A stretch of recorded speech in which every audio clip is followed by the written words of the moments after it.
Hello dear students, NEET Universe पर एक बार फिर से आप सभी का स्वागत है। मेरा नाम है डॉक्टर संजय पटेल और हमारा आज का लेक्चर बेस्ड है फोर्स ऑन मूविंग चार्ज। ठीक है, मैग्नेटिज्म में हम पढ़ रहे थे। अभी हमने magnetic field due to current करेंगे, वायर करंट करेंगे, कॉइल, तो ये चीज़ें पढ़ी है हमने। सॉलिनॉइड भी पढ़ लिया हमने, एम्पियर सर्किट लॉ भी पढ़ लिया।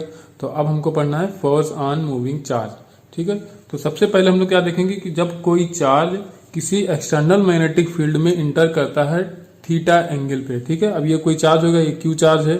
अब ये वी वेलोसिटी से एंटर करता है किसी एक्सटर्नल मैग्नेटिक फील्ड में with the direction theta degree. ठीक है, ये एंगल कितना बनाता है? थीटा डिग्री बनाता है मैग्नेटिक फील्ड की डायरेक्शन से। ठीक है, एंगल किसके किसके बीच है? जिस एंगल पे ये आपका जो क्यू चार्ज है एंटर करा है मैग्नेटिक फील्ड में और मैग्नेटिक फील्ड की जो डायरेक्शन होगी उसके बीच का जो एंगल होता है वो हम लोग थीटा लेते हैं।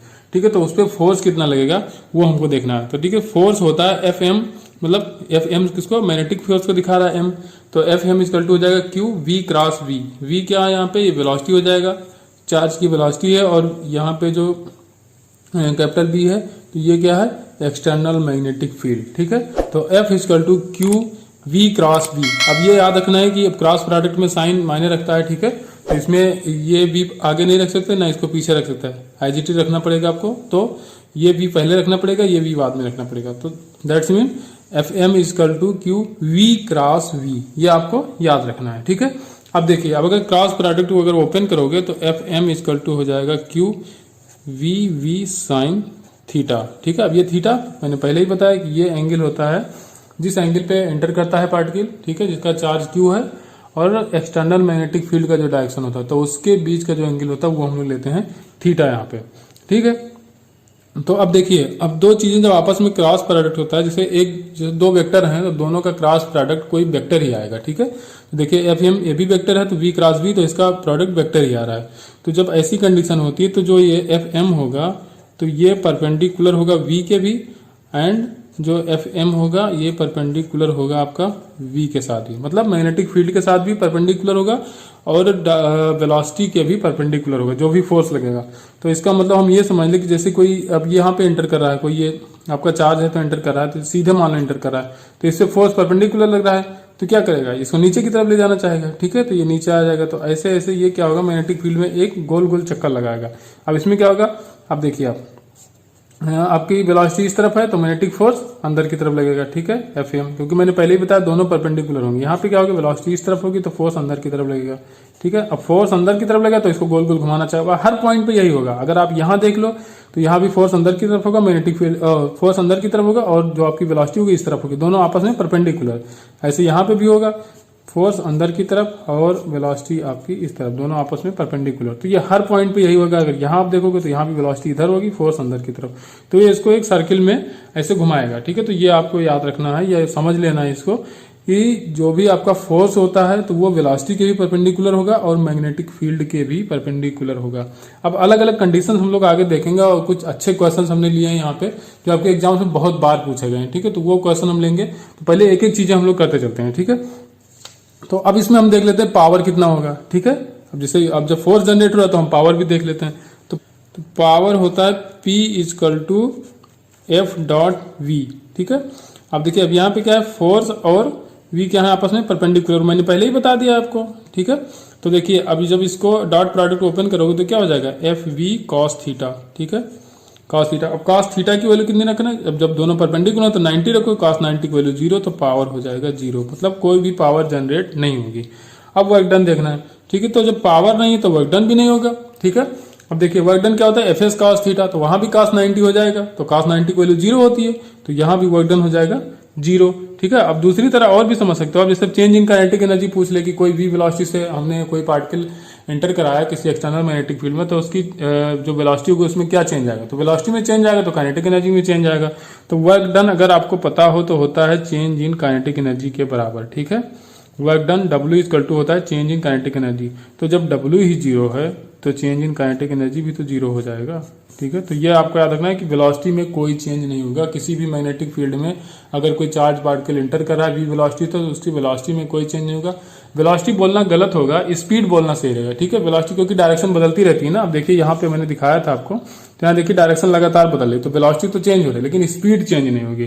That's mean kinetic energy constant होगा, जो भी काइनेटिक एनर्जी रही होगी तो वो कांस्टेंट रहेगी। Change in kinetic energy zero है तो काइनेटिक एनर्जी क्या हो जाएगी, ये हो जाएगी कांस्टेंट। वी क्या है, स्पीड।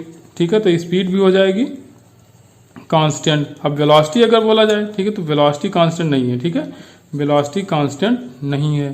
ठीक है, अब पावर का होता है, या पहले मोमेंटम देख लो। पावर तो मैंने बता दिया जीरो होता है, तो मोमेंटम P इक्वल टू होता है m इंटू वी। ठीक है, तो अब देखिए ये भी जब वेलोसिटी कांस्टेंट नहीं है तो आपका मोमेंटम भी कांस्टेंट नहीं होगा, तो ये भी कांस्टेंट नहीं है। ठीक है, मोमेंटम भी कांस्टेंट नहीं है यहाँ पे, और वेलोसिटी कांस्टेंट नहीं है, और स्पीड कांस्टेंट है, काइनेटिक एनर्जी कांस्टेंट है। क्योंकि काइनेटिक एनर्जी क्या होता है, हाफ mv स्क्वायर होता है, और वी स्क्वायर जो होता है वो स्पीड ही लिया जाता है। ठीक है, तो अब इतनी चीजें हमने देख लिया। और एक्सेलरेशन भी कांस्टेंट नहीं होगा, क्योंकि एक्सेलरेशन क्या होता है, चेंज इन वेलोसिटी। ठीक है, change in velocity per unit time, तो वही एक्सेलरेशन होता है, तो एक्सेलरेशन भी यहाँ पे कांस्टेंट नहीं होगा क्योंकि डायरेक्शन चेंज हो रही है। ठीक है, बस और कुछ चेंज नहीं हो रहा है, मैग्नीट्यूड चेंज नहीं हो रहा है, लेकिन डायरेक्शन बार बार चेंज हो रही है, इसलिए हम उसको कांस्टेंट नहीं मान सकते। ठीक है, तो बस इतना आपको ध्यान रखना है कि स्पीड कांस्टेंट होती है, काइनेटिक एनर्जी कांस्टेंट होती है, मोमेंटम कांस्टेंट नहीं होता है वेलोसिटी, क्योंकि वेलोसिटी कांस्टेंट नहीं होती है, और वेलोसिटी कांस्टेंट नहीं होती है, इसी वजह से एक्सेलरेशन भी कांस्टेंट नहीं होता है। वर्क डन जीरो होता है। ठीक है, पावर भी जीरो होती है। Work done by magnetic field zero होता है, पावर भी जीरो होता है। बस इतना आपको याद रखना है। अब देखो कोई पार्टिकल है जो थीटा एंगल पे एंटर कर रहा है मैग्नेटिक फील्ड में, तो उसके दो कंपोनेंट आप करोगे, तो एक कॉस कंपोनेंट होगा, एक साइन होगा। तो एक कंपोनेंट उसके मैग्नेटिक फील्ड के पैरेलल जाएगा और दूसरा हो जाएगा उसके परपेंडिकुलर। तो जो भी कंपोनेंट पैरेलल होगा, ठीक है, वेलोसिटी का वो कंपोनेंट जो मैग्नेटिक फील्ड के पैरेलल होगा, तो वो किसी भी फोर्स के लिए रिस्पॉन्सिबल नहीं होगा। ठीक है, जो भी वेलोसिटी का कंपोनेंट मैग्नेटिक फील्ड के पैरेलल होगा तो वो किसी भी मैग्नेटिक फोर्स के लिए रिस्पॉन्सिबल नहीं होगा। मैग्नेटिक फोर्स के लिए मेनली जो आपका वेलोसिटी का कंपोनेंट परपेंडिकुलर होगा मैग्नेटिक फील्ड की डायरेक्शन के, वही रिस्पॉन्सिबल होगा। ठीक है, वेलोसिटी का वो कंपोनेंट जो मैग्नेटिक फील्ड की डायरेक्शन के परपेंडिकुलर होगा, वही मैग्नेटिक फोर्स के लिए रिस्पॉन्सिबल होगा। ठीक है, मेनली वही रिस्पॉन्सिबल होगा, जो पैरेलल होता है वो रिस्पॉन्सिबल नहीं होता है। ठीक है, यहाँ पे केस 1 लिखा है, if velocity parallel or anti parallel to the magnetic field, that's mean parallel होगा तो थीटा इक्वल टू 0 हो जाएगा, एंटी पैरेलल होगा तो थीटा इक्वल टू 180 डिग्री हो जाएगा। तो इन दोनों कंडीशन में एफ की वैल्यू 0 हो जाएगी। ठीक है, क्योंकि साइन 0 की वैल्यू 0 होती है और साइन 180 की वैल्यू भी 0 ही होती है। ठीक है, और फोर्स का फार्मूला आपका होता है f equal to q v v sine theta. ठीक है, अब साइन 0 रखोगे तब भी फोर्स का वैल्यू 0 आएगा, 180 रखोगे तब भी 0 होगा। तो इसका मतलब वेलोसिटी जब पैरेलल होगी या एंटी पैरेलल होगी तो मैग्नेटिक फोर्स क्या हो जाएगा, 0 हो जाएगा। ये आपको ध्यान रखना है। ठीक है, अब देखिए, in presence of magnetic field force on moving charge particle में बी 0 और मे नॉट बी 0। अब देखो, अब मे बी 0 कैसे हो सकता है, जैसे आपसे पूछ लिया जाए, थ्योरेटिकल पॉइंट पूछा जा सकता है। ठीक है, कि मैग्नेटिक फील्ड की प्रेजेंस में कोई मूविंग चार्ज है तो उस पर फोर्स 0 हो सकता है। तो हाँ भाई, बिल्कुल हो सकता है। अगर वो पार्टिकल जिसकी वेलोसिटी v है, अब वो मैग्नेटिक फील्ड के पैरेलल थ्रो किया जा रहा है मैग्नेटिक फील्ड में, तो उसमें मैग्नेटिक फोर्स 0 हो जाएगा। और अगर परपेंडिकुलर थ्रो किया जाएगा या किसी एंगल पे थ्रो किया जाएगा तो उसका कंपोनेंट लोगे, तो जो कंपोनेंट जो मैग्नेटिक फील्ड की डायरेक्शन के परपेंडिकुलर होगा तो वो मैग्नेटिक फोर्स के लिए रिस्पॉन्सिबल होगा। तो देखिए, मैग्नेटिक फोर्स मैग्नेटिक फील्ड में, ठीक है, 0 हो भी सकता है, 0 नहीं भी हो सकता। वो कंडीशन पे डिपेंड करता है कि उसकी एंगल कितना है। ठीक है, जो वेलोसिटी है पार्टिकल का, जो चार्ज आप थ्रो कर रहे हो मैग्नेटिक फील्ड में, तो उसका एंगल कितना है। ठीक है, वो 90 डिग्री पे है या उसके पैरेलल है, परपेंडिकुलर, तो इस पे डिपेंड करेगा। तो ये आपको ध्यान रखना है कि in presence of magnetic field magnetic force on moving charge particle में भी 0 और मे नॉट बी 0। 0 कब होगा, जब पैरेलल या एंटी पैरेलल होगा। इसके अलावा कोई भी एंगल होगा तो नॉन 0। ठीक है, 0 एंगल और 180 डिग्री के अलावा कोई भी एंगल आएगा तो आप नॉन 0 लगाओगे। ठीक है, फोर्स नॉन 0 होगा। लेकिन जब भी पैरेलल या एंटी पैरेलल की बात करी जाए तो मैग्नेटिक फोर्स 0 होगा। ठीक है, बस इतना आपको याद रखना है। तो अब हम बढ़ते हैं आगे। ठीक है, अब देखेंगे दूसरा case, if velocity perpendicular to magnetic field. अगर जो वेलोसिटी है चार्ज की वो परपेंडिकुलर हो तो क्या होगा। In this condition force will be maximum and particle will move in circular path. मैंने अभी आपको लास्ट पेज में समझाया था कि जैसे कोई अब एंटर कर रहा है कोई पार्टिकल है तो उससे फोर्स परपेंडिकुलर लगेगा, तो वेलोसिटी इस तरफ, फोर्स अंदर की तरफ, ठीक, वेलोसिटी फिर से इस तरफ, फोर्स अंदर की तरफ, तो क्या होगा बार बार अंदर की तरफ ही खींचेगा तो वो सर्कुलर पाथ में मूव करेगा। ठीक है, तो जब भी वेलोसिटी आपका परपेंडिकुलर होगा मैग्नेटिक फील्ड के तो वो पार्टिकल मैग्नेटिक फील्ड में सर्कुलर पाथ में मूव करेगा। ठीक है, सर्कुलर पाथ में मूव करेगा। अब हमको देखना, जैसे देखो अब यहाँ पे हमने क्या किया, ये है force due to magnetic field और यह है सेंट्रीपिटल फोर्स। अब जब सर्कुलर पाथ में मूव करेगा तो सेंट्रीपिटल फोर्स लगेगा, तो मैग्नेटिक फोर्स का फॉर्मूला होता है QVV। अब 90 डिग्री इसलिए हम साइन थीटा नहीं लेंगे, साइन 90 की वैल्यू 1 हो जाएगी, इक्वल टू, अब देखिए सेंट्रीपिटल फोर्स का फॉर्मूला होता है mv²/r। तो यहाँ से हमको रेडियस पता चल जाएगा कि किस रेडियस के सर्कुलर पाथ में वो मूव करेगा। तो यहाँ से हमको निकालना है r, तो r को इस तरफ लाओ, बाकी चीजें उस तरफ ले जाओ, एक b से एक b कैंसिल आउट हो जाए तो r इक्वल टू हो जाएगा mv/qv। ये बहुत जरूरी फार्मूला आपके लिए। अब इसका मॉडिफिकेशन बताएंगे इस फार्मूले का कितने फॉर्म में पूछा जा सकता है। तो मेन फार्मूला इसका है r इक्वल टू mv/qb। अब mv को आप लिख सकते हो p, जो कि होता है मोमेंटम, तो p/qb कर सकते हो। काइनेटिक एनर्जी के फॉर्म में पूछ ले तो p इक्वल टू 2mk होता है। ठीक है, k होता है यहाँ पे काइनेटिक एनर्जी, तो p इक्वल टू √2mk होता है, तो ये भी लिख सकते हो। ठीक है, अब ये देखो अब k के अलग अलग फॉर्म्स होते हैं, तो वो आप किस फॉर्म में पूछ रहा है, आपके हीट एनर्जी दे रहा है, ठीक है, कि चार्ज के फॉर्म में पूछा है, इलेक्ट्रिक फील्ड में काइनेटिक एनर्जी दे रहा है, तो वो आप k की वैल्यू अलग अलग चेंज कर सकते हो। ठीक है, अब जैसे इलेक्ट्रिक फील्ड में दे दिया तो क्या करोगे, यहाँ पे करोगे 2m में कोई चेंज होगा नहीं, काइनेटिक एनर्जी में क्या हो जाएगा q इंटू वी हो जाएगा, q इंटू वी हो जाएगा अपान qv। ठीक है, तो अब एक q से q कैंसिल हो जाएगा, इसको अंडर रूट के अंदर करोगे तो वो बात के बाद बस इतना, आप ये यहाँ तक तो जरूर याद रखना। मेन फार्मूला आपका r इक्वल टू mv/qb, लेकिन mv को आप मोमेंटम लिख सकते हो, तो p/qb कर दिया मैंने। अब p की जगह हमने √2mk कर दिया। ठीक है, और ये qb में कोई चेंज नहीं हुआ। अब देखिए काइनेटिक एनर्जी की वैल्यू अभी आपसे पूछ ले, जैसे हीट एनर्जी में चला जाएगा तो 3/2 kT हो जाएगा। ठीक है, डायटोमिक मॉलिक्यूल के लिए होता है, तो वो सब अलग अलग वैल्यू रख के आप देख लेंगे, जब वो क्वेश्चन में आएगा तो आपको कहा जाएगा, ठीक है, कौन सी एनर्जी लेनी है। लेकिन ये बेसिक फार्मूला इनको आपको जरूर याद रखना है, तभी आप आगे बढ़ पाएंगे। देखिए स्पीड इक्वल टू होता है डिस्टेंस अपॉन टाइम। ठीक है, डिस्टेंस अपॉन टाइम होता है। ठीक है, तो टाइम हमको निकालना, तो टी इक्वल टू हो जाएगा डिस्टेंस अपॉन स्पीड हो जाएगा। तो डिस्टेंस यहाँ पे कितना है, तो जो इसका सरकमफ्रेंस है वही तो डिस्टेंस आएगा, तो ये कितना हो जाएगा 2πr, तो ये हो जाएगा आपका 2πr। और v कितना है, v तो v ही है क्योंकि वेलोसिटी के बारे में कुछ कहा नहीं गया। ठीक है, तो v रखो। अब r की वैल्यू आप रख सकते हो क्योंकि r आपने अभी निकाला था, तो 2π/v, r की वैल्यू होती है यहाँ पे mv/qb। ठीक है, तो इसमें जो कैंसिल हो रहा है उसको कैंसिल करो। देखो कुछ हो रहा है कैंसिल यहाँ पे, तो यहाँ हम देखेंगे तो यहाँ पे ये 2π/v था। ठीक है, 2π/v, r की वैल्यू हमने रखा mv/qb, तो v और v कैंसिल आउट हो जाएगा, तो यहाँ बच जाएगा 2πm/q इंटू v। तो ये हो जाएगा टाइम पीरियड। ठीक है, जिस भी सर्कुलर पाथ में आपका चार्ज मूव करेगा उसका टाइम पीरियड आएगा 2πm/qv। ठीक है, तो ये भी आपको याद रखना, ये कभी कभी पूछ लेता है। अब देखिए इसमें टाइम पीरियड किस पे डिपेंड कर रहा है, मास पे डिपेंड कर रहा है भाई। देखो चार्ज पे भी डिपेंड कर रहा है, मैग्नेटिक फील्ड पे भी डिपेंड कर रहा है, लेकिन वेलोसिटी पे डिपेंड नहीं कर रहा है। तो time period does not depends on velocity of particle. ये आपको याद रखना है कि टाइम पीरियड वेलोसिटी पे डिपेंड नहीं कर रहा है। ठीक है, क्योंकि वेलोसिटी यहाँ पे देखिए ऊपर नीचे कैंसिल आउट हो गई, तो जो आपका फार्मूला निकल के आया है टाइम पीरियड का उसमें वेलोसिटी टर्म कहीं है ही नहीं। ठीक है, तो ये आपको याद रखना है कि टाइम पीरियड आपका वेलोसिटी पे डिपेंड नहीं कर रहा है। ठीक है, ये थ्योरेटिकल पॉइंट है, पूछा जा सकता है या किसी न्यूमेरिकल में इसका यूज भी हो सकता है, तो इसको आपको ऐसे याद रखना है। अब यहाँ से शुरू होता है आपका न्यूमेरिकल। तो पहला क्वेश्चन इसमें है, a proton, neutron and alpha particle are projected in uniform magnetic field with same velocity, then find ratio of radius of their circular path. मैंने आपको बताया था कि कोई भी चार्ज होगा जो यूनिफॉर्म मैग्नेटिक फील्ड में अगर परपेंडिकुलर डायरेक्शन में थ्रो किया जाता है तो वो सर्कुलर पाथ पे मूव करेगा, तो उस सर्कुलर पाथ का आपको रेडियस बताना है। तो हमने रेडियस का फॉर्मूला देखा r इक्वल टू mv/qv। अब यहाँ पे क्या कहा, यूनिफॉर्म मैग्नेटिक फील्ड है, मतलब मैग्नेटिक फील्ड कांस्टेंट होगी, सेम वेलोसिटी तो वेलोसिटी भी कांस्टेंट। ठीक है, अब आपको देखना क्या है, m और q देखना है, तो r is directly proportional to m/q।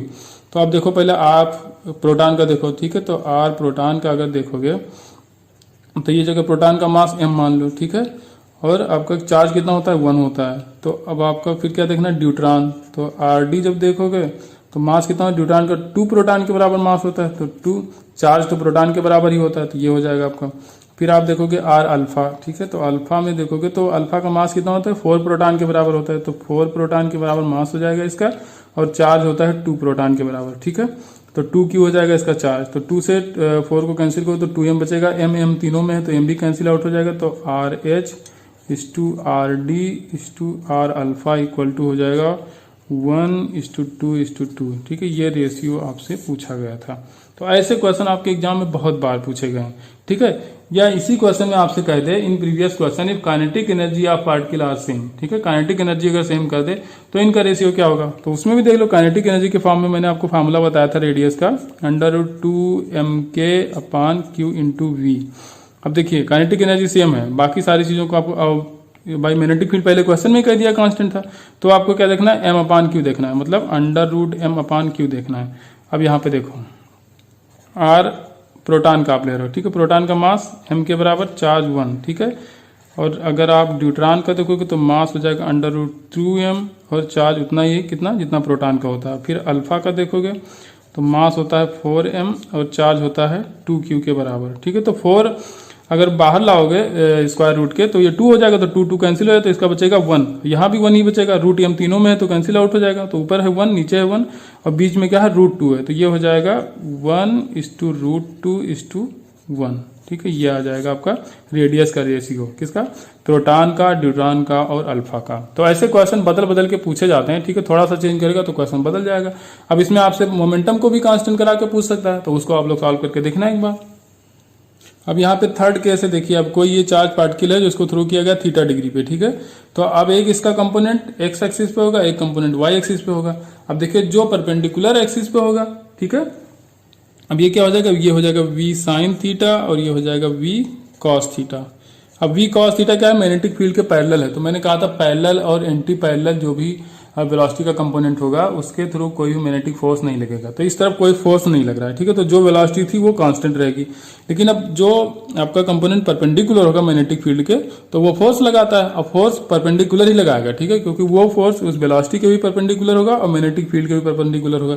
देखिए अगर फोर्स अंदर की तरफ लग जाए, ठीक है, क्रॉस प्रोडक्ट हम दिखाएं, अगर क्रॉस से दिखाएं फोर्स को, अगर फोर्स पेपर के प्लेन के अंदर लगे तो वेलोसिटी के भी परपेंडिकुलर हो जाएगा और इस वाले जो आपको मैग्नेटिक फील्ड दिखा रहा है उसके भी परपेंडिकुलर हो जाएगा। इसका मतलब इस तरफ अंदर फोर्स लगेगा तो ऐसे ऐसे चलेगा, तो इसका मतलब एक कॉइल बन के आएगा, ठीक है। तो ये हो जाएगा हेलिकल पाथ, ठीक है। जब भी कोई इस तरह का थीटा एंगल पे एंटर करेगा मैग्नेटिक फील्ड में कोई चार्ज पार्टिकल तो हेलिकल पाथ बन के आएगा। अब आगे क्यों बढ़ रहा है, क्योंकि ये वेलोसिटी आपकी v cos थीटा ये इसको आगे ले जा रही है और जो v sin थीटा वो उसको ऐसे ऐसे मूव करा रही है, ठीक है। तो v sin theta helical path के लिए रिस्पॉन्सिबल है और आगे बढ़ाने के लिए ये v cos थीटा रिस्पॉन्सिबल है। तो अब हमको फोर्स देखना हो तो Fm इक्वल टू क्या हो जाएगा, QV sin थीटा, ठीक है, क्योंकि फोर्स के लिए रिस्पॉन्सिबल है v sin थीटा जो कि परपेंडिकुलर है एक्सटर्नल मैग्नेटिक फील्ड के। अब अगर रेडियस देखना है तो जहां पे v है वहां पे v sin थीटा कर तो बाकी सारी चीजें सेम रहेगी। तो mb/qb होता था तो m/qb सेम लिखो, अब v की जगह v sin थीटा लिख दो, बस यही हो गया आपका रेडियस। जो हेलिकल पाथ है इसका रेडियस आएगा r equal to mb/qb sin theta, ठीक है। या v परपेंडिकुलर भी कर सकते हो, इसको sin थीटा हटा के v परपेंडिकुलर कर सकते हो। टाइम पीरियड में भी वही बात, ठीक है। टाइम पीरियड में देखो वेलोसिटी यूज ही नहीं होता था तो केवल वेलोसिटी में तो चेंज हुआ, यहाँ पे वेलोसिटी v sin थीटा आ गई, बाकी सारी चीजें वही हैं। तो t इक्वल टू होता था आपका 2πm/qv, ठीक है। तो इसमें जब वेलोसिटी टर्म कहीं आ ही ना रहे तो टाइम पीरियड में भी कोई चेंज नहीं होगा, मतलब टाइम पीरियड वही रहेगा। अब एक टर्म और यूज होता है इसमें पिच, ठीक है, कि एक टाइम पीरियड में कितना आगे बढ़ेगा वो होता है पिच। तो ये किससे दिखाओगे आप, इस तरफ कौन लेके जा रहा है, v cos थीटा, ठीक है। तो v cos थीटा इसको इस तरफ ले जा रहा है और कितना टाइम में, टाइम पीरियड, तो टाइम पीरियड से आप मल्टीप्लाई कराओगे तो ये पिच पता चल जाएगा। तो पिच इक्वल टू हो जाएगा t into v cos theta, v cos theta. t की वैल्यू आपने निकाला 2πm/qv और v की वैल्यू v cos थीटा, ठीक है। बस ये हो जाएगा आपका पिच। ये ज्यादा इंपॉर्टेंट नहीं है, बहुत बार पूछने का पिच से क्वेश्चन आ चुका है लेकिन बहुत ज्यादा इंपॉर्टेंट नहीं है। तो चलो एक थ्योरेटिकल क्वेश्चन की बात करते हैं। तो path of a moving charge particle in presence of magnetic field में बी, ठीक है।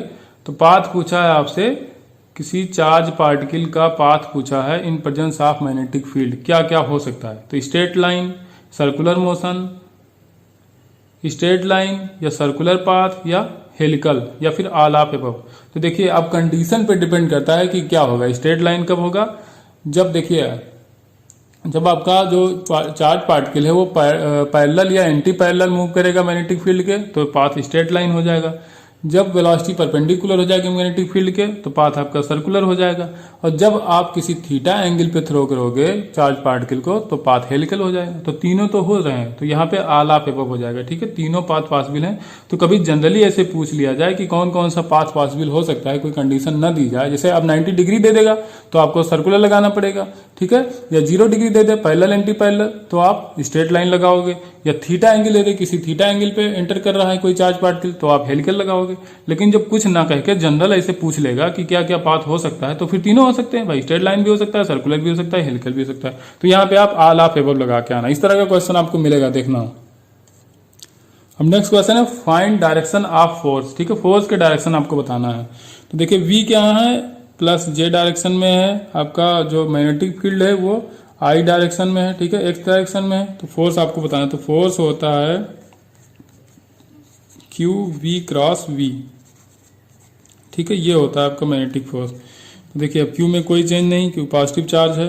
अब V कहाँ पे है, J डायरेक्शन में, तो बस केवल डायरेक्शन निकाले तो J लिखो, बस J क्रॉस V कहाँ पे, I डायरेक्शन में, तो I लिखो। तो J क्रॉस I होता है -K। ठीक है, तो ये हो जाएगा -K। तो फोर्स कहाँ जा रहा है, फोर्स पेपर के प्लेन के अंदर, क्योंकि देखिए जेड एक्सिस कहाँ होगा, ऊपर की तरफ होगा, प्लस जेड ऊपर की तरफ, माइनस जेड अंदर की तरफ। तो माइनस क्या आ रहा है, तो इसका मतलब आपका जो मैग्नेटिक फोर्स लग रहा है Fm, वो पेपर के प्लेन के अंदर होगा। ठीक है, अब मोशन कहाँ पे होगा, तो मोशन आपसे पूछे तो देखिए अब फोर्स कहाँ लग, देखो आपका चार्ज पार्टिकल इस तरफ जा रहा है, फोर्स इसमें नीचे लग रहा है, तो ये पार्टिकल नीचे गया होगा और फिर परपेंडिकुलर लगा होगा फोर्स, तो नीचे से निकल के यहाँ से निकल के फिर आया भी होगा, तो ऐसे ऐसे मूव कर रहा होगा। ठीक है, तो मतलब कि वाई जेड एक्सिस में इसका प्लेन बनेगा। ठीक है, जो सर्कुलर पाथ आपका बन रहा है, इसका प्लेन क्या होगा, वाई जेड प्लेन होगा। तो motion in y z plane. ठीक है, तो ये आपको ध्यान रखना है। अब याद तो कर नहीं सकते, और याद करोगे तो कोई फायदा भी नहीं होगा, इसको आपको समझना ही पड़ेगा। ठीक है, पार्टिकल इस तरफ जा रहा है, फोर्स इस पे परपेंडिकुलर लगेगा तो फोर्स इसको नीचे ले जाएगा, लेकिन अब हर पॉइंट पे परपेंडिकुलर होगा तो उसको खींच के अंदर की तरफ लाएगा। तो जब यहाँ से एंटर करेगा तो यहाँ से फिर बाहर आएगा। ठीक है, यहाँ से बाहर आएगा और फिर ऐसे ऐसे मूव करेगा।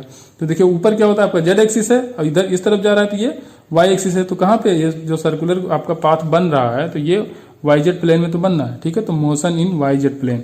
और डायरेक्शन निकालने के सीधा आप क्रॉस प्रोडक्ट लगाओ, जैसे क्रॉस प्रोडक्ट अगर आपको पता भी होगा, ये आई हो गया, ये जे हो गया और एक के हो जाएगा। तो इसको बस एक डायरेक्शन में चलते रहना, आई क्रॉस जे के हो जाएगा, के क्रॉस आई जे हो जाएगा, आई क्रॉस जे के हो जाएगा, बस ऐसे चलते रहना।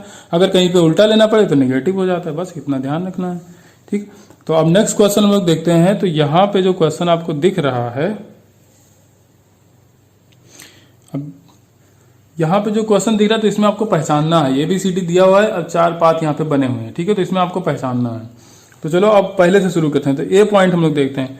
अब ये में क्या है, देखिए ये में देखिए पलट गया इसकी डायरेक्शन, जैसे अब ये सर्कुलर हाफ सर्किल बना रहा है। ठीक है, अब यहाँ से एंटर हुआ कोई पार्टिकल मैग्नेटिक फील्ड में, मैग्नेटिक फील्ड पेपर के प्लेन में है। ठीक है, क्योंकि क्रॉस से क्या होता है, मैग्नेटिक फील्ड अंदर की तरफ दिखाई जाती है, तो फोर्स लगेगा इस पर परपेंडिकुलर। तो इस तरफ जब फोर्स परपेंडिकुलर लगेगा तो इसको नीचे नीचे ऐसे लाते लाते यहाँ से घुमा देगा। ठीक है, कोई दूसरा पार्टिकल यहाँ से निकल गया, लेकिन ये होता है पॉजिटिव के लिए। ठीक है, फोर्स निकालेंगे मैंने बताया था, अगर आपको याद हो तो अगर राइट हैंड थंब रूल लगाओगे तो क्या करोगे, वेलोसिटी की डायरेक्शन में अंगूठा रखो। ठीक है, थंब को रखोगे वेलोसिटी की डायरेक्शन में, फिंगर्स को रखोगे मैग्नेटिक फील्ड की डायरेक्शन में, तो जो पाम होगा वो आपको फोर्स बताएगा। ठीक है, तो इस तरफ ऐसे कर रखोगे तो फोर्स की तरफ लग रहा है, इधर तो लग रहा है। ठीक है, लेकिन जब ये पॉजिटिव चार्ज होगा तब, जब नेगेटिव चार्ज होता है जो भी डायरेक्शन आप निकालोगे उसका उल्टा हो जाता है। ठीक है, तो इसका मतलब जो इस तरफ ये पार्टिकल जा रहा होगा ये कोई नेगेटिव पार्टिकल होगा, तो इसका मतलब ये हो जाएगा आपका इलेक्ट्रॉन। तो ये है इलेक्ट्रॉन। ठीक है, अब देखिए अब दूसरी तरफ क्या है, सेम रेडियस है। ठीक है, इसका भी रेडियस सेम, इसका भी रेडियस सेम, तो ये क्या हो जाएगा, यहाँ पे ये हो जाएगा आपका प्रोटॉन। ठीक है, तो डी जो हो जाएगा वो हो जाएगा प्रोटॉन, सॉरी ये डी में हमने ये लिख दिया, ये पार्टिकल था, तो ये हो जाएगा इलेक्ट्रॉन। आपका डी जो हो जाएगा ये हो जाएगा प्रोटॉन। अब हमको देखना है सी और डी। अच्छा हाँ, एक बात और, आपको ये कैसे पता कि ये क्या होगा। ठीक है, अब इसमें 2 पॉजिटिव दिया था आपको, प्रोटॉन भी दिया है, अल्फा भी दिया है। ठीक है, प्रोटॉन भी दिया है और अल्फा भी दिया है, तो आप कैसे बताओगे कौन सा प्रोटॉन है कौन सा अल्फा है।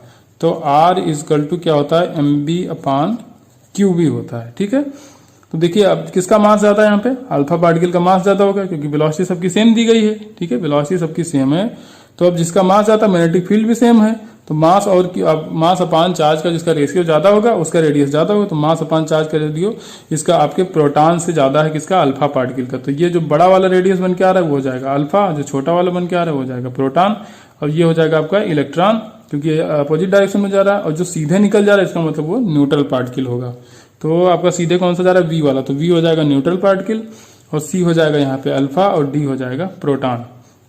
ठीक, तो ये क्वेश्चन मैंने आपको उल्टा कराया, ठीक है, जबकि इसमें दिया गया था, ठीक है। अभी ए में दिया था आपको इलेक्ट्रॉन, बी में दिया था न्यूट्रल, सी में दिया था अल्फा, और डी में दिया था प्रोटॉन। तो यहाँ पे पहचाना था कौन सा अल्फा होगा, कौन सा प्रोटॉन होगा, इसमें कौन सा न्यूट्रल होगा, कौन सा इलेक्ट्रॉन होगा। तो ये थोड़ा सा उलट गया इसमें, ठीक है, नहीं तो ये क्वेश्चन और थोड़ा सा ट्रिकी बनता, लेकिन अभी कोई दिक्कत नहीं है, ऐसे भी आपको पता चल गया ना कि कैसे करना है इसको, बस और कोई प्रॉब्लम नहीं होगी इसमें। अब देखिए एक और अच्छा क्वेश्चन आपके सामने, in a region of electric field and magnetic field are parallel to each other, a charge particle release from rest, then its path may be. इसका पाथ क्या होगा, ठीक है। अब क्या कहा गया, दिया क्या है क्वेश्चन में आपको, यूनिफॉर्म इलेक्ट्रिक फील्ड और मैग्नेटिक फील्ड दिया हुआ है, और दोनों आपस में क्या है, पैरेलल है, मतलब कि आपका इलेक्ट्रिक फील्ड भी इसी तरफ है और मैग्नेटिक फील्ड भी है, तो सेम डायरेक्शन में दोनों। अब कह रहा है कोई भी चार्ज पार्टिकल एक पॉजिटिव चार्ज पार्टिकल है जिसको रिलीज कर दिया गया है। जब साइन ना कहा जाए, पॉजिटिव नेगेटिव ना कहा जाए, तो आप पॉजिटिव मान के चलोगे, ठीक है। तो अब देखिए अब कोई चार्ज पार्टिकल छोड़ा गया, तो देखिए मैग्नेटिक फील्ड की वजह से फोर्स तभी लगेगा जब कोई मूविंग चार्ज होगा। अब कोई मूविंग चार्ज तो यहाँ पे है नहीं, क्योंकि रेस्ट में बताया कि कोई भी पार्टिकल जिसको रेस्ट से रिलीज किया गया, लेकिन इलेक्ट्रिक फील्ड में फोर्स लग जाता है, तो एफ ई जो होता है वो क्यू ई के बराबर होता है। तो जब इससे फोर्स लगेगा इलेक्ट्रिक फील्ड की वजह से, तो इसमें मूवमेंट शुरू हो जाएगा। लेकिन जब मूवमेंट शुरू भी होगा तो किस तरफ जाएगा, क्योंकि अब f equal to q e होता है, तो पॉजिटिव चार्ज है आपका, तो इसी तरफ चलेगा, तो इसकी वेलोसिटी इसी तरफ होगी। तो अब देखना है आपको मैग्नेटिक फोर्स, तो मैग्नेटिक फोर्स कब लगता है, जब angle of velocity and angle of magnetic field आपस में 0 डिग्री या 180 डिग्री के अलावा कोई डिग्री, जब कोई एंगल होगा तभी उस पर फोर्स लगेगा। तो ये क्या है, तो पैरेलल है, ठीक है, वेलोसिटी जो है इसके पैरेलल ही तो जा रही है, तो इस पर कोई फोर्स नहीं लगेगा। और मैंने बार बार कहा है कि पैरेलल और एंटी पैरेलल जब भी रहेंगे ये वेलोसिटी और मैग्नेटिक फील्ड, तो कोई फोर्स नहीं लगेगा, मैग्नेटिक फोर्स नहीं लगेगा, ठीक है। इलेक्ट्रिक फोर्स की बात नहीं करें, इलेक्ट्रिक फोर्स लग जाएगी, इलेक्ट्रिक फोर्स लग भी रहा है तभी तो वेलोसिटी आ रही है, लेकिन जो ये वेलोसिटी आ रही है वो मैग्नेटिक फील्ड के पैरेलल है, इसलिए यहाँ पे कोई फोर्स नहीं लगेगा। तो जो वेलोसिटी इसने गेन किया है इलेक्ट्रिक फील्ड की वजह से, वही इसको कंटिन्यू रखेगा और फोर्स लगता रहेगा, ये सीधी लाइन में निकल जाएगा। इसका मतलब इसका पाथ हो जाएगा स्ट्रेट लाइन। जब मैग्नेटिक फील्ड का फोर्स लगता तब कोई चेंज होता, ठीक है, हेलिकल और सर्कुलर की बात तब आती है, लेकिन यहाँ पे जब मैग्नेटिक फोर्स 0 है, ओनली एंड ओनली क्या है, इलेक्ट्रिक फोर्स, इसलिए पाथ हो जाएगा आपका स्ट्रेट लाइन। अब तो समझ में आ गया होगा, जहां तक मैं समझता हूँ, गला सूख गया। तो अब क्या है आपका अब आपको देखना है motion of A charge particle in limited magnetic field, ठीक है। अब लिमिटेड मींस जैसे यहीं से मैग्नेटिक फील्ड शुरू हो रही है, आपको एंटर करना है यहाँ से, ठीक है, चार्ज को एंटर कराना है यहाँ से, बस मैग्नेटिक फील्ड यहाँ शुरू हो, इसके बाहर कोई मैग्नेटिक फील्ड नहीं है, और इस लाइन के बाहर भी कोई मैग्नेटिक फील्ड नहीं है, ठीक है। अब कोई चार्ज पार्टिकल जब एंटर करेगा मैग्नेटिक फील्ड में, तो उसमें क्या होता है, फोर्स लगता है। तो देखिए अब एक सर्कुलर आर्क बना रहा है, ठीक है, ये सर्कुलर बन गया, तो ये हाफ सर्किल बनेगा, यहाँ से चार्ज एंटर करेगा और यहाँ से बाहर चलाएगा हाफ सर्किल बना के। लेकिन अब इसकी कंडीशन है अलग अलग, वो हमको देखना है। अब हमको देखना है कब ये सेमी सर्किल बनाएगा और कब नहीं बनाएगा। तो देखिए जब आर जो कि रेडियस है इसका, जो सेमी सर्किल है इसका रेडियस है, आर अगर डी से कम है, ठीक है, डी ये पूरे डिस्टेंस है जितने रीजन में आपका मैग्नेटिक फील्ड है, तो अगर आर कम है डी से, तो क्या होगा, सेमी सर्किल बना लेगा, ठीक है, सेमी सर्कल बन जाएगा, ठीक है। फर्स्ट कंडीशन में क्या होगा, सेमी सर्किल है, ये फर्स्ट कंडीशन होगी, सेमी सर्किल बना रहा है। अब सेकंड कंडीशन में हमको देखना है जब आर डी के बराबर हो, मतलब जो कि ये रेडियस है, इस जो सेमी सर्कुलर पाथ है इसका जो रेडियस है इस डी के बराबर अगर हो जाए, ठीक है, तब भी क्या होगा, तब भी सेमी सर्किल बन जाएगा। तो दूसरी कंडीशन यहाँ पे हो गई ये, तब भी सेमी सर्किल बन जाएगा जब आर डी के बराबर होगा। लेकिन जब ये आर डी से ज्यादा होगा, मतलब कि जो आर्क बन रहा है वो अगर इस जो रीजन है आपको मैग्नेटिक फील्ड कितने रीजन में, डी रीजन में है, तो उससे जब ज्यादा हो जाएगा तो ये पार्टिकल यहाँ से एंटर तो करेगा, लेकिन घूमने से पहले ही यहाँ बाहर निकल जाएगा, और जैसे बाहर निकलेगा तो बाहर मैग्नेटिक फील्ड है नहीं इस लाइन के, मैंने पहले ही बता दिया लिमिटेड मैग्नेटिक फील्ड है, तो इस लाइन के बाहर मैग्नेटिक फील्ड नहीं, तो फिर सीधे परपेंडिकुलर यहाँ से निकल जाएगा और दोबारा लौट के नहीं आएगा। तो कभी कभी इस तरह के क्वेश्चन पूछे जाते हैं कि कितने टाइम बाद ये बाहर आ जाएगा, तो उसका टाइम पीरियड आपको देखना होता है। तो जब फुल सर्कुलर पाथ होता है तो पूरा टाइम पीरियड लिया जाता है, लेकिन जब सेमी सर्कुलर पाथ है यहाँ पे तो हाफ टाइम पीरियड हो जाएगा। वहां पे 2πm/q भी होता था, लेकिन जब हाफ सर्किल या सेमी सर्कुलर होगा तो πm/q भी कर दोगे, ठीक है। तो वो टेंशन वाली बात नहीं है। तो उसमें पहले आप क्या करोगे, पहले आप निकाल लोगे ठीक है, कि ये आर इसके कंपैरिजन में क्या है, ये पार्टिकल लौट के आएगा भी कि नहीं, कि पता लगा आप टाइम कैलकुलेट कर रहे हैं और वो आर ज्यादा था, उसका जो भी रेडियस आ रही है एक्सपेक्टेड रेडियस जो आर्क है आपका, तो उसकी जो रेडियस आ रही है वो डी से ज्यादा हो जाए तो कभी लौट के आएगा नहीं, वो बाहर चला जाएगा, तो वो आपका ऑप्शन कभी इस तरह का निकल के आएगा नहीं, तो आप फंसे रहोगे और फालतू में टाइम खराब करोगे। तो जब भी इस तरह कोई क्वेश्चन आए कि कितना टाइम लगेगा इसको बाहर आने में, तो आप जरूर कैलकुलेट कर लो कि आर ज्यादा तो नहीं है डी से। अब इसी में जो आपका फिगर दिख रहा है, इसी में अगर मैं पूछ लूँ आपसे, in the given condition find possible value of velocity, so possible in the given condition find possible value of velocity so particle can return in the region. ठीक है, तो वो वेलोसिटी आपको बतानी है कि पार्टिकल फिर से उसी रीजन में वापस आए। तो उसको वापस आने के लिए कौन सी कंडीशन फॉलो होनी चाहिए, आपकी आर जो है वो less than r equal to d होना चाहिए, क्योंकि आर अगर डी से ज्यादा हो जाएगा तो पार्टिकल फिर बाहर निकल जाएगा। तो ये कंडीशन जब भी फॉलो करेगा तो कब भी करेगा, जब r less than r equal to d होगा, मतलब कि यहाँ पे लौट के आने के लिए कितना होना चाहिए, r less than r equal to d होना चाहिए। तो आर की वैल्यू आपको पता है m b upon q b होता है, तो इसको करोगे डी, तो निकालना क्या है यहाँ पे आपको वी निकालना है। ठीक है, वो वेलोसिटी बतानी है जब ये इसी रीजन में रिटर्न हो जाए। तो वी को इस तरफ रखो तो वी हो जाएगा greater than equal to d q v upon m B.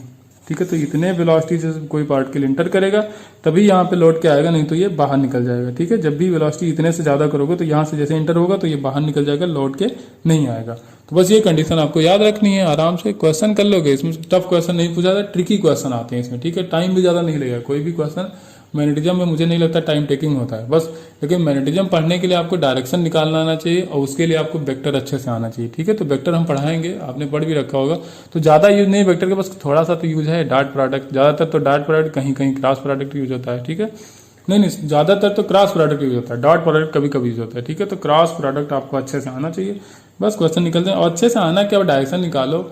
I dot I cross जे करोगे तो क्या आएगा, के क्रॉस आई करोगे तो जे आएगा, कभी डायरेक्शन उलट जा रही हो तो निगेटिव कर दो बस। अब हमको देखना है, अब देखिए यहाँ पे कोई पार्टिकल है, चार्ज पार्टिकल यहाँ से एंटर कर रहा है और अब देखिए ये वापस नहीं आ रहा है। ठीक है, लास्ट वाली जो कंडीशन बताया था मैंने कि आर ग्रेटर देन जब डी होता है, ठीक है, ये हो जाएगा डी, यहाँ से यहाँ तक ये डी यहाँ पर लिखा हुआ है। तो जब आर डी से ज्यादा होता है तो क्या होगा, पार्टिकल रिटर्न नहीं होता है उस रीजन, मतलब बाहर निकल जाएगा। तो पहले देखना आपको angle between v initial and v final. तो अब साइन थीटा अगर करोगे, साइन थीटा इक्वल टू क्या होता है, परपेंडिकुलर अपॉन हाइपोटेन्यूज। ठीक है, अब देखिए इसके हिसाब से अगर इसको आप थीटा मान रहे हो तो परपेंडिकुलर ये हो जाएगा डी। ठीक है, तो डी हो जाएगा परपेंडिकुलर और हाइपोटेन्यूस हो जाएगा आर, तो डी बाई आर हो जाएगा। तो साइन थीटा की वैल्यू क्या निकल के आएगी, डी बाई आर। अब सोचो कि ये हमने निकाला और हम कह रहे हैं कि ये वी इनिशियल और वी फाइनल के बीच एंगल है, तो देखिए अब ये थीटा है तो ये भी थीटा होगा, सिमेट्री है यहाँ पे। ठीक है, तो ये भी थीटा होगा और ये दोनों आपस में परपेंडिकुलर है, तो जब ये थीटा तो ये क्या हो जाएगा 90 माइनस थीटा, और जब ये 90 माइनस थीटा और ये आपस में 90 डिग्री पे है तो ये क्या हो जाएगा, ये भी थीटा हो जाएगा। दोनों को ऐड करोगे तो 90 तो आएगा, 90 माइनस थीटा प्लस थीटा करोगे तो ये कट जाएगा तो 90 डिग्री बचेगा, तो ये भी तो थीटा ही होगा। तो ये एंगल निकालोगे तो यही एंगल निकल के आएगा। ठीक है, आप समझ में आ गया होगा इसको कि क्यों हम इसको बोल रहे हैं कि ये वाला एंगल इनिशियल वेलोसिटी और फाइनल वेलोसिटी की डायरेक्शन के बीच का एंगल है।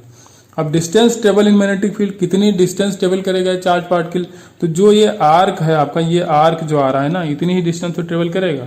तो आर्क इक्वल टू क्या होता है, अब देखिए एंगल इक्वल टू होता है आर्क अपॉन रेडियस। ठीक है, आर्क अपॉन रेडियस, तो आर्क जब निकालने जाओगे तो क्या हो जाएगा थीटा इंटू आर। थीटा यहाँ पे एंगल और आर है ये। अब ये पूरा देखिए, अब यहाँ से यहाँ ये हो जाएगा पूरा आर, ऐसे आप चल रहे हो, ये वाला आर्क है। अब ये कोई आर्क होगा तो ये पूरा ऐसा सर्किल बनाएगा ना, कोई बड़ा सा सर्किल यहाँ से ऐसे जाते जाते बनाएगा, तो ये रेडियस ही तो बनेगा। जो वो सर्किल बनेगी जिसका ये वाला आर्क जो है वो उसी सर्किल का पार्ट होगा, तो उसकी रेडियस कितनी होगी आर। तो arc equal to theta into r किया हमने। अब देखिए अब आर की वैल्यू आप रख दो, तो आर्क इजकल टू आर्क क्या होगा, डिस्टेंस ही होगी जितनी डिस्टेंस मैग्नेटिक फील्ड में ट्रेवल कर रहे हो। तो अब थीटा तो ऐसे रखो, आर की वैल्यू आप रखोगे m v upon q v into theta, तो ये हो जाएगा distance travelled in magnetic field by charge particle.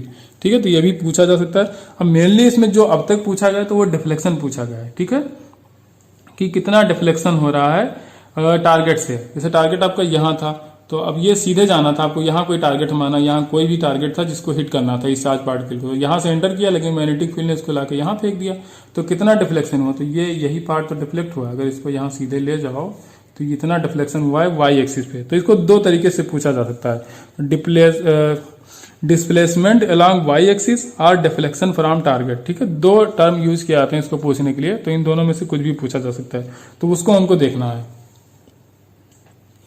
अब देखिए हमको ये हम मान लें कि डिफ्लेक्शन कितना है, वाई है। ठीक है, वाई एक्सिस पे वाई डिफ्लेक्शन हम मान ले रहे हैं, तो वाई की वैल्यू किसके बराबर है, ए बी के बराबर भी कह सकते हो, सी डी के बराबर कह सकते हो।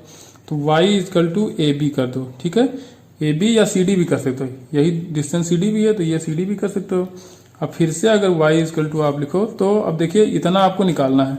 ये पूरा O से लेके B तक क्या है, O से B से लेके ये R है। ठीक है, जो भी सर्किल बन के आएगा वो रेडियस आएगा, तो ये क्या हो जाएगा OB, O और B और माइनस अगर हम O और A कर दें तो ये पार्ट नहीं निकल गया है। जैसे पूरा हम कर रहे हैं वो भी निकालना हमको ये वाला पार्ट है, तो पूरे में से अगर OA को अगर माइनस कर देंगे तो आपका जितना ये पार्ट निकालना है y ये निकल के आ जाएगा, तो OB माइनस OA करोगे। ठीक है, अब OB की वैल्यू कितनी है, OB की वैल्यू R है। ठीक है, जो भी सर्किल यहाँ पे बन के आएगा उसकी रेडियस कितनी है R, minus OB minus OA करना है। अब यहाँ पे देखो ये है आपका OA, तो OA को करने अभी थीटा एंगल दिया गया तो ये क्या हो जाएगा, R cos थीटा हो जाएगा। ठीक है, क्योंकि cos थीटा की वैल्यू क्या होती है, cos थीटा होता है बेस, तो बेस कितना है आपका, यही OA तो है, OA बेस है अपॉन हाइपरटेनियस, हाइपरटेनियस R है, तो OA की वैल्यू निकालोगे तो R cos थीटा निकल के आएगा, तो यहाँ पे हो जाएगा R cos थीटा। ठीक है, R को आप कॉमन ले लेंगे तो 1 माइनस cos थीटा, ये हो जाएगा आपका y एक्सिस पे डिफ्लेक्शन। ठीक है, इतना अपने पाथ से डेविएट हो जाएगा जो आप चार्ज पार्टिकल यहाँ से थ्रो कर रहे हो, तो जितना डिफ्लेक्शन आ रहा है वो y एक्सिस पे आ रहा है, कितना आ रहा है R, फिर ब्रैकेट में 1 माइनस cos थीटा। ठीक है, तो ये आपको याद रखना है, और कॉन्सेप्ट समझ में आ गया होगा तो याद करने की जरूरत नहीं, लेकिन अब याद रहेगा तो टाइम बचाएगा। फिर वही बात, टाइम बचाना बहुत जरूरी है। फिजिक्स में अगर अच्छे नंबर लाने हैं तो टाइम बचाना बहुत जरूरी है। जितना ज़्यादा आप टाइम बचा ले जाओगे, जितने कम टाइम में आप फिजिक्स को कर पाओगे, उतना अच्छा स्कोर कर जाओगे आप फिजिक्स में। अब लास्ट में हमको देखना है लॉरेंज फोर्स। ठीक है, तो लॉरेंज फोर्स FL से डिनोट कर रहे हैं, तो हमने लॉरेंज फोर्स देखा FL equal to FE plus FM, मतलब इलेक्ट्रिक फील्ड का फोर्स प्लस मैग्नेटिक फील्ड का फोर्स, दोनों को FL के बराबर कर रहे हैं। ठीक है, तो अब इलेक्ट्रिक फोर्स का इलेक्ट्रिक फील्ड में फोर्स कितना होता है, QE, मैग्नेटिक फील्ड का तो अभी इतनी देर से रट रहे हैं भाई हम लोग, QV क्रॉस V होता है। ठीक है, ये होगा लॉरेंज फोर्स। अब इसमें क्वेश्चन अच्छे अच्छे बनते हैं। ठीक है, तो ये क्वेश्चन हम देखेंगे, इसको डिटेल में पूरा देखेंगे। ठीक है, ये बहुत बेहतरीन क्वेश्चन है। अब 4 ऑप्शन है जिसमें आपको बताना है कौन कौन सा पॉसिबल कंडीशन हो सकती है इसमें। ठीक है, और चारों ऑप्शन हम लोग एक एक करके एक्सप्लेन भी करेंगे। तो क्वेश्चन पहले सुनिए, a charge particle is projected in zero gravity region, then find possible condition for electric and magnetic force, so no net force act on a charge. कोई एक चार्ज पार्टिकल है जिसको जीरो ग्रेविटी में throw किया जा रहा है, ठीक है, या प्रोजेक्ट किया जा रहा है, तो वो पॉसिबल कंडीशन बताओ जिसमें इलेक्ट्रिक फोर्स और मैग्नेटिक फोर्स का जो नेट फोर्स आए वो जीरो हो। ठीक है, तो 4 कंडीशन हमको दी गई हैं, तो कौन कौन सी हो सकती है ये हमको देखना है। ठीक है, तो 1 बाय 1 हम एक्सप्लेन करेंगे एक एक को।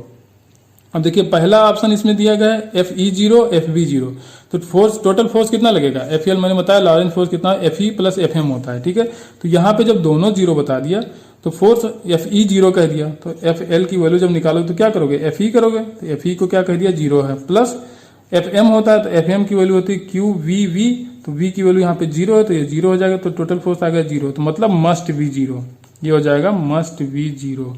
जब ये कंडीशन होगी FE0 हो जाएगा और मैग्नेटिक फील्ड भी जीरो है, तब फोर्स जीरो होगा, नेट फोर्स हमेशा जीरो होगा, मस्ट बी जीरो, जीरो होना ही पड़ेगा, मतलब ये ऑप्शन सही है। ठीक है, इस कंडीशन में उस नेट मैग्नेटिक फोर्स जो आएगा वो जीरो आएगा। अब हमको दूसरा ऑप्शन देखना है। दूसरे ऑप्शन में आपको दिया गया इलेक्ट्रिक फील्ड क्या है, जीरो है, मैग्नेटिक फील्ड नॉन जीरो है। तो अब हमको देखना है, तो मैं फिर बताता हूं आपको कि मैं फिर बताऊंगा आपको। देखिए दूसरा ऑप्शन क्या है, E equal to zero, magnetic field non zero, तो E जीरो तो FE तो जीरो हो जाएगा। ठीक है, अगर E जीरो है तो FE जो होगा वो हो जाएगा जीरो। अब FM देखना है हमको, तो अब पॉसिबल कंडीशन पूछी गई है। ठीक है, मस्ट नहीं पूछा, पहले में तो मस्ट भी जीरो हो ही जाएगा, लेकिन अब इसमें जीरो हो सकता है कि नहीं वो हमको देखना है।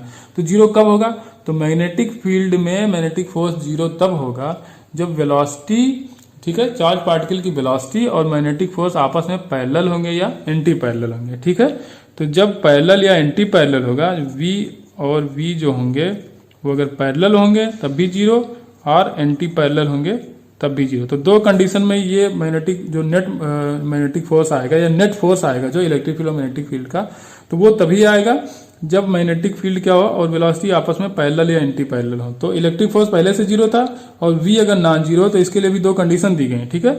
पार्टिकल जब पैरेलल या एंटी पैरेलल होगा तभी मैग्नेटिक फोर्स जीरो होगा, और जब दोनों फोर्स जीरो होंगे तभी नेट फोर्स जीरो होगा।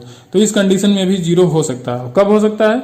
जब आपका जो वेलोसिटी होगी पार्टिकल की वो मैग्नेटिक फील्ड के पैरेलल या एंटी पैरेलल हो, तो ये कंडीशन फॉलो हो सकती है, मतलब नेट फोर्स जीरो हो सकता है। अब देखना हमको तीसरी कंडीशन में दोनों को नॉन जीरो कर दिया, इलेक्ट्रिक फील्ड भी नॉन जीरो और मैग्नेटिक फील्ड भी नॉन जीरो। अब इसमें देखना है कि जीरो हो सकता है कि नहीं हो सकता नेट फोर्स, ठीक है। तो ये थोड़ा सा अच्छा है, ठीक है, इसको देखना बहुत जरूरी है, ये बहुत ही अच्छा है। अब हम लोग देखते हैं, अब इसमें क्या करना है, फोर्स जीरो होगा कि नहीं होगा यही पूछा है। तो अब इस कंडीशन में एक ही तरीके से फोर्स जीरो हो सकता है, जो नेट फोर्स होगा जब वो तभी जीरो होगा जब एफ ई इक्वल टू हो जाएगा माइनस एफ एम, मतलब इक्वल एंड अपोजिट फोर्स जब होंगे, इक्वल एंड अपोजिट, ठीक है। आपका जो इलेक्ट्रिक फोर्स होगा और मैग्नेटिक फोर्स जो होगा जब वो इक्वल एंड अपोजिट होंगे तभी इस कंडीशन में मैग्नेटिक फोर्स जीरो हो सकता है, वरना जीरो नहीं हो सकता, ठीक है। क्योंकि यहाँ पे इलेक्ट्रिक फील्ड भी नॉन जीरो है और मैग्नेटिक फील्ड भी नॉन जीरो है, तो इलेक्ट्रिक फोर्स भी लगेगा, मैग्नेटिक फोर्स भी लगेगा, और एक ही कंडीशन में नेट फोर्स जीरो हो सकता है। अब वो तभी होगा जब इलेक्ट्रिक फोर्स और मैग्नेटिक फोर्स दोनों इक्वल हो और अपोजिट डायरेक्शन में लग रहे हो, तभी नेट फोर्स जीरो हो सकता है, ठीक है। ये कंडीशन आपको याद रखनी है कि ये थोड़ा फंसाने वाला है, ठीक है। इसमें दोनों नॉन जीरो कह दिया तो आप फंस सकते हो इसमें कि यार दोनों नॉन जीरो है तो कैसे नेट फोर्स जीरो हो जाएगा, लेकिन जीरो हो सकता है। और वो कब होगा? जब इलेक्ट्रिक फोर्स और मैग्नेटिक फोर्स दोनों इक्वल एंड अपोजिट होंगे तभी ये पॉसिबल है, वरना ये नहीं हो सकता। अब इसकी वैल्यू अगर लिखना चाहो तो एफ इक्वल टू होता है क्यू ई, ठीक है, और एफ एम क्या होता है यहाँ पे माइनस पहले से लगा है, वी क्रॉस वी करोगे यहाँ पे, ठीक है, या क्यू ई इक्वल टू लिखोगे तो माइनस अगर हटाना है तो वी को आगे ले आओ, ठीक है, तो ये हो जाएगा क्यू वी क्रॉस वी, ठीक है। अब इससे क्या पता चलता है, जब कोई दो वेक्टर आपस में क्रॉस प्रोडक्ट बनाते हैं तो उनका जब रिजल्टेंट वेक्टर भी वेक्टर ही होता है, ठीक है, क्रॉस प्रोडक्ट का रिजल्टेंट भी क्रॉस वेक्टर ही आता है। तो ये इसके साथ भी पैरेलल परपेंडिकुलर होगा और इसके साथ भी परपेंडिकुलर होगा। Electric field perpendicular to V और electric field perpendicular to V, ठीक है। वेलोसिटी के भी परपेंडिकुलर होगा, मैग्नेटिक फील्ड के भी परपेंडिकुलर होगा।